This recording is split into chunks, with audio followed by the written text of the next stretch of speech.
This Canadian singer's smoky and sultry voice has been captivating fans since the early 90s. She has achieved multi-platinum sales, won 2 Juno Awards, 2 Gemini Awards, 2 Japanese Grand Prix Gold Disc Awards, among others. She has released 13 albums throughout her career, including the latest, which is hot off the press, Dark Moon, which was just released on January 24th this year.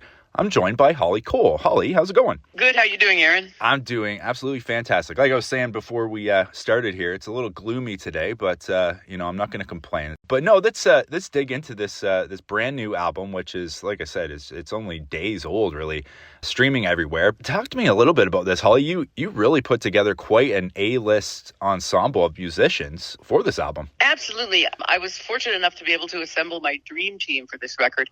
And what that meant was that I was able to do something slightly different, which is that I really wanted to capture the spirit of not just improvisation, but of spontaneity on this record, which isn't that easy to do when you're someone who does a lot of arranging, So what I did on this record was we didn't rehearse a lot, but the people on the record, as I said, it was my dream team. And they're my dream team because they're great musicians and because they're musicians that are acquainted with me. We've played together over the years a number of times. So they're familiar with my aesthetic. They're familiar with the fact that I'm a minimalist. So we were able to go in the studio and just not know exactly what we were going to do. And so there's a lot of experimentation in the studio, and we recorded the record over a couple of years. So I'm really glad we took our time. And what you have on the record, which I love, is you have the moment in which the light goes on for us with the songs, the moment at which we discover what the essence of the song is for us personally. And I love the sort of risky sound that creates on the record. That spontaneity that you mentioned there, is that new for you? Is that something that you've done throughout your career, or is this a bit of a different process? Well, it varies from album to album, but it is important to me to maintain that. And when I talk about improvisation, we talk about that with jazz all the time. I don't just mean improvising like people improvising solos and stuff like that. I mean improvising arrangements and really taking risks and doing new things. We have to be incredibly attentive to each other. There's no kind of phoning in the show. You have to really pay attention to what people are doing, because things will change from night to night.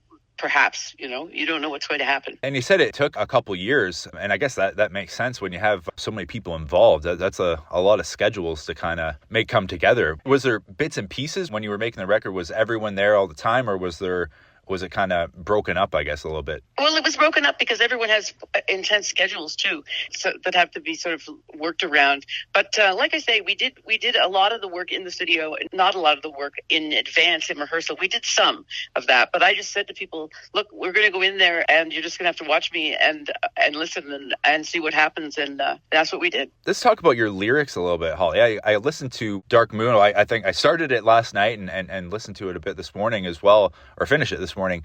I really love the second track, actually, Where the Flamingos Fly. Those words really kind of hit home to me and kind of made my imagination go. But it was fantastic. But I guess overall, I really thought beautifully arranged when such professional musicians involved. But I really thought the words were really, and you mentioned it as well. There was a simplicity to them. I was really drawn to some of the simplicity, but there was also some vulnerability that you really share throughout the album as well. Can you talk about that a bit? Sure. Well, I'm a huge fan of text and subtext as well. So I'm very happy to hear that you found your own subtext, because that's what I want people to do. And I think by implying things rather than stating things, and with subtext, one implies that it can really enable people to find their own subtext, which will be the strongest thing for them. The fact that I'm a minimalist and the fact that there's a lot of silence in the music, there's a lot of space, that gives people time and space for them to explore their own thoughts and to examine it musically and also examine the text as well. That's really refreshing to hear, especially this day and age where everything just seems so fast paced. It was good to put my earbuds in and it was relaxing, right? It slowed you down. Well, I'm glad to hear that. And there's this feeling, this necessity to fill every single space up that you possibly can. And I think that's because people a lot of the time feel uneasy with silence. And I find you can feel uneasy with silence, but in a kind of a good way. And it creates an intensity. And I think what it does is if you don't fill up all the space, then you're forced to look at your own thoughts. and look at yourself and explore things that maybe are sometimes scary. Yeah, absolutely. But maybe let's dig into some of the specific songs. And this is, definitely not a scary one. It's a bit of an up-tempo track, and it's the first single, No Moon at All. Right. And it's got an awesome harmonica solo in it, by the way. Yes. But I take it this is your version of someone else's tune. Is that right? Yes, that's an old jazz standard. That song really attracted me because it's about the moon, but the role of the moon is very different in that song. And usually songs that include the moon are really about wanting the moon to create romance for a couple, in the song. This song is about a couple who want to have sex and they're glad there's no moon because they want to do it in the dark. There you go. And that's not usually the subject that's not usually the role the moon plays in a song. So yeah, exactly. Yeah, it's a different take on it, that's for sure. But and saying in line with or speaking about your music, and I guess it doesn't really fall into one category, I guess, right? And I've seen it described as really kind of reshaping traditional jazz and pop and country standards. Is this something that you strive for intentionally, Holly, or is this basically just an outcome from your creative process? It's an outcome. Certainly, it's heavily steeped in jazz, and a lot of the material comes from the American songbook and stuff, but not all of it does. And it's a result of the music, the kinds of music that have influenced me. And I find that there's a number of Canadians that are like that too. That, if you look at Katie Lang, and she's not really a country artist, but she's certainly steeped in country and obviously loves country music. But a number of different kinds of music have influenced her. And I think that's kind of a freedom that we have in Canada as artists, is that we aren't expected to be any one thing because we're not an old country. We don't have one specific strong tradition.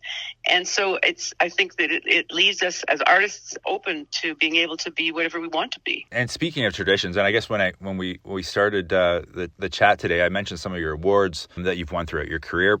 But one that really jumped out to me, you captured the Ella Fitzgerald Award from the Montreal Jazz Festival, which joined the ranks of Aretha Franklin, Diana Krall, and Etta James. So, Holly, that's some seriously talented company. That's my favorite award. I was floored when they offered me that award, and I was, I'm looking at it right now in my living room, and I'm very proud of it. No, that's amazing. And mentioning some of those names like Aretha and Etta. Oh yeah. And you've mentioned a couple artists as well during our chat. But who are some of the people or artists that inspired you or maybe influenced you, whether that's, going back to when you first started making music and singing, but even today, who or what kind of keeps you going? Well, I mean, the jazz singers that really influenced me were Betty Carter and Nina Simone. I'm Sarah and Ella and, Billy, and the ones that are well known as well. But Tom Waits, I did a whole album of Tom Waits material, and he continues to be a huge influence on me to this day. And, obviously with this brand new album, there's a few dates that are kind of been announced that you're going to be hitting the road, and really you're going all over the world. A number of shows in Japan coming up in March. Yeah. You got one in April in Peterborough at the Market Hall Performance Arts Center.